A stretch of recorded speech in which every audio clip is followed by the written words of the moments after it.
نحمده ونصلي على رسوله الكريم أما بعد فأعوذ بالله من الشيطان الرجيم بسم الله الرحمن الرحیم السلام علیکم ورحمۃ اللہ۔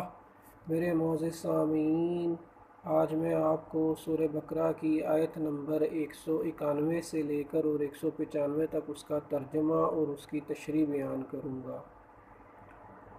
انہیں مارو جہاں بھی پاؤ اور انہیں نکالو جہاں سے انہوں نے تمہیں نکالا ہے، اور سنو فتنہ قتل سے زیادہ سخت ہے، اور مسجد حرام کے پاس ان سے لڑائی نہ کرو جب تک کہ یہ خود تم سے نہ لڑیں، اگر یہ تم سے لڑیں تو تم بھی انہیں مارو، کافروں کا بدلہ یہی ہے۔ اگر یہ باز آ جائیں تو اللہ تعالیٰ بخشنے والا مہربان ہے۔ ان سے لڑو جب تک کہ فتنہ نہ مٹ جائے اور اللہ تعالیٰ کا دین غالب نہ آ جائے۔ اگر یہ رک جائیں تو تم بھی رک جاؤ، زیادتی تو صرف ظالموں پر ہی ہے۔ حرمت والے مہینوں کے بدلے ہیں اور حرمتیں اس کے بدلے ہیں۔ جو تم پر زیادتی کرے تم بھی اس پر اسی کے مثل زیادتی کرو جو تم پر کی گئی ہے، اور اللہ تعالیٰ سے ڈرتے رہا کرو، اور جان رکھو کہ اللہ تعالیٰ پرہیزگاروں کے ساتھ ہے۔ اللہ تعالیٰ کی راہ میں خرچ کرو اور اپنے ہاتھوں ہلاکت میں نہ پڑو، اور سلوک و احسان کرو، اللہ تعالیٰ احسان کرنے والوں کو دوست رکھتا ہے۔ مکہ میں مسلمان چونکہ کمزور اور منتشر تھے، اس لیے کفار سے قتال ممنوع تھا۔ ہجرت کے بعد مسلمانوں کی ساری قوت مدینے میں جمع ہو گئی تو پھر ان کو جہاد کی اجازت دے دی گئی۔ ابتدا میں آپ صرف انہی سے لڑتے جو مسلمانوں سے لڑنے میں پہل کرتے، اس کے بعد اس میں مزید توسیع کر دی گئی، اور مسلمانوں نے حسب ضرورت کفار کے علاقوں میں بھی جا کر جہاد کیا۔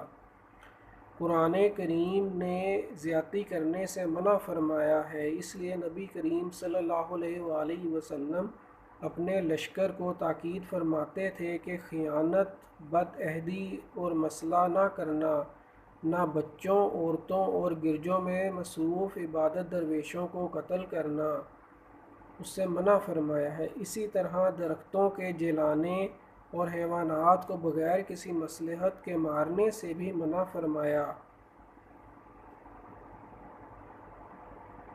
یعنی جس طرح کفار نے تمہیں مکہ سے نکالا تھا، اسی طرح تم بھی ان کو مکہ سے نکال باہر کرو۔ چنانچہ فتح مکہ کے بعد جو لوگ مسلمان نہیں ہوئے، انہیں مدت معاہدہ ختم ہونے کے بعد وہاں سے نکل جانے کا حکم دے دیا گیا۔ فتنہ سے مراد کفر و شرک ہے، یہ قتل سے بھی زیادہ سخت ہے، اس لیے اس کو ختم کرنے کے لیے جہاد سے گریز نہیں کرنا چاہیے۔ حدود حرم میں قتل منع ہے، لیکن اگر کفار اس کی حرمت کو ملحوظ نہ رکھیں اور تم سے لڑیں تو تمہیں بھی ان سے لڑنے کی اجازت ہے۔ 6 ہجری میں رسول اللہ صلی اللہ علیہ وآلہ وسلم 1400 صحابہ رضی اللہ تعالیٰ عنہ کو ساتھ لے کر عمرے کے لیے گئے تھے، لیکن کفار مکہ نے انہیں مکہ نہیں جانے دیا، اور یہ طے پایا کہ آئندہ سال مسلمان 3 دن کے لیے عمرہ کرنے کی غرض سے مکہ آ سکیں گے۔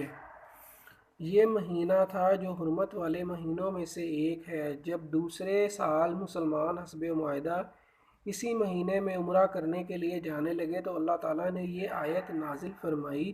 مطلب یہ کہ اس دفعہ بھی اگر کفار مکہ اس مہینے کی حرمت پامال کر کے گزشتہ سال کی طرح تمہیں مکے میں جانے سے روکیں تو تم بھی اس کی حرمت کو نظر انداز کر کے ان سے بھرپور مقابلہ کرو۔ حرمتوں کو ملحوظ رکھنے میں بدلہ ہے، یعنی وہ حرمت کا خیال رکھیں تو تم بھی رکھو، بصورت دیگر تم بھی حرمت کو نظر انداز کر کے کفار کو عبرتناک سبق سکھاؤ۔ اس سے بعض لوگوں نے ترک نفاق، بعض نے ترک جہاد اور بعض نے گناہ پر گناہ کیے جانا مراد لیا ہے۔ اور یہ ساری ہی صورتیں ہلاکت کی ہیں۔ جہاں چھوڑ دو گے یا جہاد میں اپنا مال صرف کرنے سے گریز کرو گے تو یقیناً دشمن قوی ہوگا اور تم کمزور ہوگے، نتیجتاً تباہی ہے۔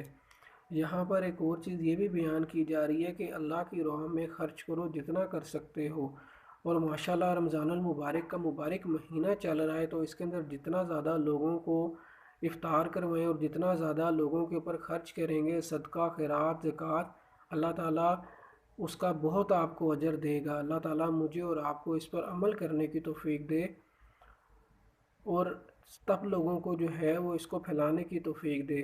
جزاک اللہ۔ السلام علیکم ورحمۃ اللہ۔